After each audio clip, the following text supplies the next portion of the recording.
اعوذ باللہ من الشیطان الرجیم بسم اللہ الرحمن الرحیم۔ قیس رضی اللہ تعالیٰ عنہ روایت کرتے ہیں، میں نے ابو مسعود رضی اللہ تعالیٰ عنہ کو فرماتے ہوئے سنا، رسول اللہ صلی اللہ علیہ وآلہ وسلم نے فرمایا، سورج اور چاند کسی کی موت کے سبب نہیں گہناتے، بلکہ وہ خدا تعالیٰ کی نشانیوں میں سے ایک نشانی ہے۔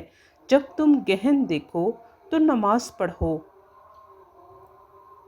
مغیرہ بن شعبہ رضی اللہ تعالیٰ عنہ روایت کرتے ہیں، عہد رسالت مآب صلی اللہ علیہ وآلہ وسلم میں جس دن ابراہیم فرزند رسول صلی اللہ علیہ وآلہ وسلم کا انتقال ہوا، سورج کو گہن لگ گیا۔